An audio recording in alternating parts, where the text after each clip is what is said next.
मनोरंजनीकरण म्हणजे आम्ही आत्ता मागे चर्चा करत असताना असं म्हटलं, की साहित्य संमेलनात विषयाची शब्द शब्द मांडणी करताना नॉर्मली प्रश्नार्थक विषय दिला जातो. म्हणजे वृत्तमाध्यमांचे मनोरंजनीकरण झाले आहे का? दलित साहित्य मागे पडले आहे का? या स्वरूपाचे विषय नेहमी दिले जातात. यावेळेला त्यांनी प्रश्नही विचारलेला नाहीये. त्यांनी सरसकट असं म्हटलेलं आहे, की वृत्तमाध्यमांचे मनोरंजनीकरण म्हणजे ते झालेलंच आहे, असं गृहीत आहे. आणि मला असं वाटतं, की इथे बसलेल्यांपैकी कोणीही सुबुद्ध व्यक्ती त्याच्याशी दुमत दाखवेल असं मला वाटत नाही. पण हे का झालंय याचाही थोडासा विचार आपण सगळ्यांनी करायला हवा. मनोरंजनीकरण आपण जेव्हा म्हणतो तेव्हा फक्त विकी कौशल आणि कटरीना कैफच्या लग्नाचे तपशील देणं म्हणजे मनोरंजनीकरण का? असा एक सरसकट विचार केला जाऊ शकेल. पण मला असं वाटतं की मनोरंजनीकरण हे त्याच्याही पुढे जातं. केवळ ग्लॅमर आणि स्टार्स आणि या ज्याला आपण एंटरटेनमेंट मनोरंजन म्हणतो, त्याच्याही पलीकडे जाऊन जे काही लिहायचं आहे, जे काही वाचकांसमोर, दर्शकांसमोर द्यायचं आहे, ते अतिरंजित करणं, त्याच्यामध्ये माहितीमध्ये मनोरंजन घुसडणं, त्या मनोरंजनाबरोबर मसाला पण घालणं, त्याच्यानंतर भाषेचा अतिशय सैल वापर करणं, ज्याला साळढाळ भाषा वापरणं असं आपण म्हणतो, पाणी घालणं, अतिसुलभीकरण करणं, त्याच्यानंतर हसू येईल, गंमत वाटेल, मनोरंजन होईल. थोडक्यात वाचणाऱ्या वाचकाला किंवा टीव्हीवरती वृत्त माध्यमं बघणाऱ्या दर्शकांना स्वतःचं डोकं चालवायला लागू नये, असं काहीतरी घागरीमध्ये भरून ते त्याच्या डोक्यावर ओतणं, ह्या सगळ्या मोठ्या गोष्टीसाठी मनोरंजनीकरण ही संज्ञा वापरली गेली पाहिजे असं वापरली वापरली गेली पाहिजे. आता हे असं का होतंय? कारण समाजाची मनोरंजनाची गरज अत्यंत वाढलेली आहे. म्हणजे अ, तुम्ही जर कुठच्याही तरुण मुलांशी आजकाल बोललात, की जे सातत्याने नोकऱ्या बदलतात. म्हणजे एका ठिकाणी 5 वर्ष, 7 वर्ष, 10 वर्ष काम करणं हे जुनाट झालं आता. त्यांना जर विचारलं, की "का तू नोकरी बदलतोयस?" तर तो मुलगा किंवा मुलगी म्हणते, "काही एक्साइटिंग नाहीये त्या त्या जॉबमध्ये. बाकी सगळं ठीक आहे." म्हणजे सतत एक्साइटमेंट असणं, सतत एक्साइटेड अवस्थेत असणं, ही एक विचित्र पद्धतीची मानसिक गरज आपल्या सगळ्यांची होऊन बसलेली आहे आणि त्याचा परिणाम म्हणजे हे मनोरंजनीकरण असं म्हणता येईल. हे मनोरंजनीकरण ह्याच्यापूर्वी नव्हतं का? तर होतं. पण आता झालंय असं, की तो उंट माध्यमांच्या मुख्य तंबूमध्ये शिरलाय आणि त्या मनोरंजनीकरणाने सगळ्या माध्यमांच्या मुख्य धारेतल्या माध्यमांचा अजेंडा ठरवायला घेतला. म्हणजे Twitterवर आज काय ट्रेंड होतंय, याच्यावर आज कुठच्या बातम्या द्यायच्या किंवा याच्यावरती आज अग्रलेखाच्या पानावर काय असेल, हे जेव्हा एखाद्या संपादकीय बैठकीत ठरवलं जातं, त्यावेळेला ती अधिक गंभीर गोष्ट असते, असं मला वाटतं. आणि त्याच्यामुळे झालंय असं, की माध्यमांच्या मूळ अपेक्षित कामातलं गांभीर्य सर्वत्र हरवलेलं दिसतंय. मनोरंजनापुरतं मनोरंजनीकरण आणि मगाशी कुबेर सर म्हणाले तसं गंभीर विषयांच्या बद्दल गांभीर्याने लिहिलं बोललं जाणं, असे दोन प्रवाह आता राहिले नाहीयेत. ते सगळ्याची सरमिसळ झाली आहे आणि तो गोंधळ मोठ्या प्रमाणावरती उडलेला दिसतोय. म्हणून मनोरंजनीकरणाची तक्रार अमान्य करणारा कोणीही सुबुद्ध पत्रकार किंवा संपादक असेल, असं मला वाटत नाही. आता असं का झालं असावं? त्याची सरळ सरळ 2 कारणं आहेत. पहिलं कारण ते म्हणजे व्यावसायिक आहे माध्यमांचं. मीही अशा एका वृत्तमाध्यमामध्ये काम करते, की ते माध्यम हा एक व्यवसाय आहे. माध्यम ही ध्येय म्हणून चालवण्याचा काळ आपल्या देशातून बऱ्याच आधी संपलेला आहे आणि आता तो एक व्यवसाय आहे. व्यवसाय जर असेल तर व्यवसायाचे सगळे नियम त्याला लागणार. तुमच्या किती प्रती विकल्या जातात, तुम्हाला किती लाईक्स मिळतात, तुम्हाला अजून काय होतं याच्यावरती जर तुमचा रेव्हेन्यू ठरणार असेल, तर माध्यमांचं रेव्हेन्यू मॉडेल पूर्णपणाने बदललं आहे. वर्तमानपत्रांचं बदललं आहे. न्यूज चॅनलचं तर रेव्हेन्यू मॉडेल काय आहे हेच त्यांना अजून निश्चित कळलेलं नाहीये. अशा परिस्थितीमध्ये माध्यमांचा उद्योग सावरून धरण्यासाठी म्हणून अपरिहार्यपणे का असेना एकूण सगळी रचना, सगळा ढाचा बदलणं हा एक प्रकार घडलेला आहे आणि तो अमान्य करता येणार नाही. माध्यमं ज्याच्या जीवावर चालतात तो म्हणजे ॲडव्हर्टायझर. ह्या ॲडव्हर्टायझरचा जो टीजी आहे म्हणजे टार्गेट ग्रुप आहे, त्याचं वयोगट, सरासरी वयोगट खूप वेगाने गेल्या 10-12 वर्षांमध्ये खाली आला आहे. याचं कारण डिस्पोजेबल इन्कम खिशात असणारा आणि गाडी घेणारा, फ्लॅट घेणारा, अशा काही लाख रुपयांच्या वस्तू खरेदी करणाऱ्या ग्राहकाचा वयोगट हा जितक्या वेगाने खाली येत जाईल, त्या वेगाने माध्यमांमध्ये काय असेल हे ठरत जाईल. असं एक विचित्र त्रैराशिक काहीतरी सगळ्या स्वरूपाच्या माध्यमांमध्ये वर्क होताना दिसतं. आणि दुसरी जी महत्वाची गोष्ट आहे, ती म्हणजे सामाजिक बदल मगाशी जे यांनी सूत्ररूपाने मांडलं कुबेर सरांनी, की समाजाचंच जर मनोरंजनीकरण झालं असेल, तर समाजाचा जो एक भाग म्हणजे माध्यमं, त्याचं मनोरंजनीकरण होणं हे अपरिहार्यपणाने येणार. हे मनोरंजनीकरण का होतं आणि ते फक्त आपलंच झालंय का? तर थोडाफार मागे जाऊन जर जगाचा इतिहास बघायचा ठरवला, तर आर्थिक उदारीकरणानंतर, इंडस्ट्रियलायझेशन नंतर, पोस्ट इंडस्ट्रियल काळामध्ये जगाच्या जवळपास सगळ्या भागांमध्ये अशा प्रकारचे एक मनोरंजन अतिरेकी मनोरंजन हवं असण्याची आणि फक्त मनोरंजनच हवं असण्याची आणि डोकं चालवायचा कंटाळा आल्याची एक लाट प्रत्येक समाजामध्ये विशिष्ट काळानंतर, विशिष्ट आर्थिक आणि सामाजिक घडामोडींनंतर आलेली दिसते. आपल्याकडेही तसंच झालेलं आहे. आता आपण मनोरंजनीकरणाचा आरोप ज्या माध्यमांवर करतो आहोत, त्या माध्यमांच्या आजच्या स्थितीची तुलना आपण एक 10, 12, 15 वर्षांपूर्वीच्या ह्याच माध्यमांशी करतो. तर त्याचा अर्थ असा होतो, की ज्यावेळेला समाजाचं आर्थिक उन्नयन होतं, अपवर्ड मोबिलिटी ज्याला आपण म्हणतो, त्या पद्धतीने खालून मोठ्या संख्येने समाजातले अनेक गट खालून वरच्या दिशेने सरकतात.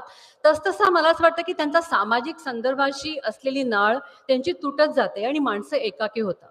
माणसं स्वतःपुरती राहतात आणि हळूहळू ते स्वतःपुरतं असण्याचा आग्रह हा एकाकीपणाकडे झुकतो. अशी एकाकी माणसं, मोर individualistic than the social entity असं ज्याला इंग्रजीमध्ये म्हणतात, अशा माणसांना इतरांच्या पासून बंध तोडल्याचं स्वातंत्र्य मिळतं, पण ते स्वातंत्र्य अनुभवण्याची आणि ते स्वातंत्र्य पेलण्याची ताकद जर नसेल, तर त्याच्याबरोबर एक अपरिहार्याचा एकटेपणा येतो आणि अपरिहार्य असं तुटलेपण पण येतं. हे तुटलेपण आज समाजाच्या सगळ्या वर्गात, विशेष करून लिहित्या, वाचत्या आणि जाणत्या वर्गात आलेलं तुम्हाला दिसेल. त्याच्यामुळे लोकांच्या आयुष्यात जो ताण, वैताग, संघर्ष, चिडचिड अशी जी आलेली आहे, त्यामुळे कदाचित लोकांना विचार करायचा कंटाळा येणं, डोक्याला त्रास नकोसा वाटणं, अशी एक सर्वसाधारण व्यवस्था, सर्वसाधारण परिस्थिती आपल्याकडे झालेली दिसते. कारण आयुष्यातच इतके ताण आहेत, की ते ताण सोडवण्यात आणि ते प्रश्न सोडवण्यात ज्या माणसांची सगळी ऊर्जा खर्ची पडत असेल, त्याला इथे नारळीकर काय म्हणाले, याच्यापेक्षा स्वप्नील जोशींनी घेतलेल्या नव्या जगवार कारची किंमत किती कोटी रुपये आहे, याच्यामध्ये जास्ती रस वाटण्यात काही वेगळं विशेष आहे असं म्हणता येणार नाही. तर त्याच्यामुळे वास्तव वैतागापासून दूर ठेवणारी, गुंगवून ठेवणारी अशी काहीतरी एक सततची अवस्था आपली असली पाहिजे, अशी समाजाची एक विचित्र गरज होऊन बसली आहे. या निमित्ताने मी विश्राम ढोले हे जे ज्येष्ठ अभ्यासक आहेत या विषयातले, त्यांच्याशी काल बोलत होते. त्यांनी एक फार चांगलं उदाहरण दिलं. ते म्हणाले, की आजकाल संपला विषय या नावाचा एक रोग आपल्याकडे सगळीकडे दिसतो. कुठेही मित्रांची बैठक असो, कार्यालयातली मीटिंग असो, काही असो, 4-6 लोकांनी मिळून एखाद्या काहीतरी गंभीर विषयांवर चर्चा सुरू झाली आणि ती चर्चा थोडीशी गंभीर दिशेने जाते आहे असं वाटलं, तर पटकन कोणीतरी म्हणतं, "जाऊ दे रे, संपला विषय. आपण वेगळ्या विषयावरती बोलू." कुठचाही विषय माझ्या डोक्यापर्यंत न जाणं, त्याचा त्रास मला न होणं आणि त्या वास्तवातल्या गुंतागुंतीला भिडण्याचा कंटाळा असणं, अशा अवस्थेत जो समाज जातो, त्या समाजामधली माध्यमं मनोरंजनीकरणाकडे झुकणार हे स्वाभाविक आहे असं मला वाटतं. पण मग हे मगाशी जसं मी म्हटलं, की हे युरोपमध्ये झालं, अमेरिकेमध्ये झालं, पेनी प्रेस ज्याला म्हणतात अमेरिकेमध्ये 19व्या शतकाच्या अखेरीला 20व्या शतकाच्या सुरुवातीला, हे दोन्हीकडे झालं. पण त्या दोन्ही देशांमध्ये म्हणजे युरोप आणि अमेरिकेत आज तुम्ही जर बारकाईने बघितलं तर असं दिसेल, की सर्व प्रकारची माध्यमं उपलब्ध आहेत. म्हणजे एका बाजूला टॅब्लॉइड पण आहेत आणि दुसऱ्या बाजूला गंभीर वर्तमानपत्र, गंभीर स्वरूपाच्या चर्चा करणारी चॅनल्स, हे सगळ्यांचं एक सहअस्तित्व तिथे दिसतं. आपल्याकडे तसं सहअस्तित्व अजून तयार झालं नाही, कारण आपण अजूनही त्या सगळ्या घुसमटलेल्या आणि गोंधळाच्या परिस्थितीमध्ये आता आहोत. फक्त एक मगाशी कुबेर सर जे म्हणाले त्या मुद्द्यावरती येऊन मी माझं विवेचन संपवते. त्यांच्या म्हणण्याशी मी पूर्णतः 100% सहमत आहे. एक दुसराही त्याचा भाग असा आहे, की आपण सरसकट असं म्हणतोय, की लोकांना काहीच गंभीर वाचायला आवडत नाही, लोकांना काहीच गंभीर चर्चेमध्ये लोकांचा रस नाही. मला आजकाल असं वाटायला लागलंय, की ही सगळ्या पत्रकारांनी, विचारवंतांनी, लेखकांनी शोधलेली एक पळवाट आहे. आणि त्याच्यामागे आळशी संपादक आणि कामचुकार पत्रकार हे त्याला फार मोठ्या संख्येने जबाबदार आहेत असं मला वाटतं. याचं कारण गंभीर काही सांगण्याची तयारी गमावून बसणं, तशी क्षमता गमावून बसणं आणि त्यासाठी लागणारे कष्ट करायची तयारी नसणं, असा एक मोठा वर्ग पत्रकारितेमध्ये आलेला मला दिसतो. माझे केस अजून तेवढे पांढरे झाले नाहीत, त्यामुळे आमच्या काळात वगैरे म्हणण्याच्या वयात आणि अनुभवात मी पोचलेली जरी नसले, तरी मला हे निश्चितपणाने दिसतंय, की आम्ही हे असं करतो, आम्ही चॅनल असं चालवतो, आमच्या चर्चा अशा चालतात, आमचं वर्तमानपत्र असं असतं. त्याला मी काय करणार? आमच्या मालकांनाच तसं हवंय. त्याला मी काय करणार? आमच्या वाचकांनाच तसं हवंय. त्यामुळे मालकांच्या आणि वाचकांच्या नावावरती तिकीटं फाडणं आपल्या अकर्तबगारीची, अकार्यक्षमतेची ही एक अतिशय वाईट वृत्ती तरुण पत्रकारांमध्ये, मध्यम फळीतल्या सुद्धा, मध्यम वयातल्या सुद्धा पत्रकारांमध्ये प्रचंड मोठ्या प्रमाणावरती वाढत जाताना मला दिसते. कारण चुरचुरीत मजकुराच्या पाट्या टाकणं, चुरचुरीत चर्चा आटपणं आणि सेन्सरी टिटिलिएशन ज्याला म्हणतात, अशा पद्धतीच्या चर्चा घडवणं किंवा लिहिणं हे तुलनेने खूप सोपं असतं. त्यामुळे त्या सोपीकरणाकडे नेण्यासाठी वर्तमानपत्रातले पत्रकार आणि संपादक हे सुद्धा तितक्याच मोठ्या प्रमाणावरती जबाबदार आहेत. म्हणून मगाशी कुबेर सर जे म्हणाले, की माध्यमं जर त्या दिशेने जात असतील आणि समाज जर त्या दिशेने जात असेल, तर समाजाच्या मागे फरफटत जाण्याचं काही कारण नसून माध्यमांनी वेगळा रस्ता शोधायला पाहिजे. पण हा वेगळा रस्ता शोधणार कोण? आणि ते शोधण्याची क्षमता, तयारी, इच्छा कोणामध्ये आहे?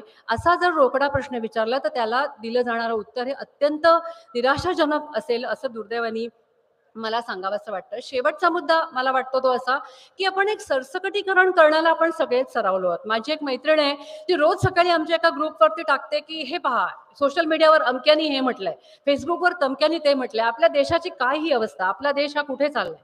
एकूण सोशल मीडियावरची जी इको चेंबर्स आहेत, त्याच्यात जे चाललंय तेच म्हणजे आपला सगळा देश आहे आणि तेच म्हणजे आणि फक्त तेवढंच आपलं वर्तमान आहे आणि ते फार वाईट आहे, फार फ्रॅगमेंटेड आहे. असं सरसकट म्हणणाऱ्यांची संख्या वाढणं हे सुद्धा काय फारसं बरं आहे असं मला वाटत नाही. माझा स्वतःचा अनुभव असा आहे, आम्ही एक दीपोत्सव नावाचा दिवाळी अंक काढतो. त्याच्या संदर्भात मी हे सांगू शकेन, की माझा अनुभव असा आहे, की गंभीर वाचणारे, गंभीर म्हणजे गंभीर नाही, अतिशय उत्तम विषय उत्तम पद्धतीने समजावून सांगितला गेला, शोधून काढला गेला आणि तो जर लिहिला गेला वेधक पद्धतीने, तर तो वाचायला तयार असणारे वाचक आजही आहेत. त्या वाचकांची संख्या वाढते आहे. फक्त प्रश्न असा आहे, की हा वाचक मला मिळेल का? हा संपादक म्हणून माझा प्रश्न नाहीये. पण असा जो उत्सुक वाचक आहे आणि त्याचा काही संख्येने तो वाढतो आहे, त्या वाचकाला पुरे पडतील, त्या वाचकाच्या क्षमतेला पुरे पडतील असे लेखक मला ह्याच्या पुढच्या काळात मिळतील का? असे पत्रकारितेतले सहकारी मला मिळतील का? ह्या प्रश्नाची काळजी मला जास्ती वाटते. कारण वाचकामध्ये दमसास तयार होतोय, पण लेखकांमध्ये आणि पत्रकारांमध्ये तो दमसास दिवसेंदिवस कमी होताना मला दिसतोय. त्याच्यामुळे समाजाकडे एक बोट दाखवताना माध्यमांकडे 4 बोटं असणार हे तर उघडच आहे. आणि शेवटचा मुद्दा असा, की जेवढा सोशल मीडिया हा आक्रस्ताळा होईल, जेवढा तो विखारी होईल, जेवढा तो फेक होईल आणि जेवढी प्रसार माध्यमं म्हणजे विशेष करून दृकश्राव्य माध्यमं, प्रसन्नाला कदाचित ते आवडणार नाही, पण ती माध्यमं जितकी जास्त आक्रस्ताळी होत जातील, तितका गंभीरपणाने, शांतपणाने, सावकाशपणाने, आरडाओरडा न करता, आक्रस्ताळेपणा न करता, नेमकी मांडणी करणाऱ्या लेखक आणि पत्रकारांना स्पेस आज जी आहे ती स्पेस याच्या पुढच्या काळात वाढत जाईल हे निश्चितपणाने मला दिसतं. फक्त ती स्पेस जेव्हा वाढेल तेव्हा त्या स्पेसची जी आव्हानं असतील ती आव्हानं पेलण्यासाठी पत्रकार तयार असतील का? संपादक तेवढ्या क्षमतेचे असतील का? ह्या प्रश्नाचं उत्तर मात्र नकारार्थी आहे. हे मी थोड्याशा निराशेने नोंदवते. धन्यवाद.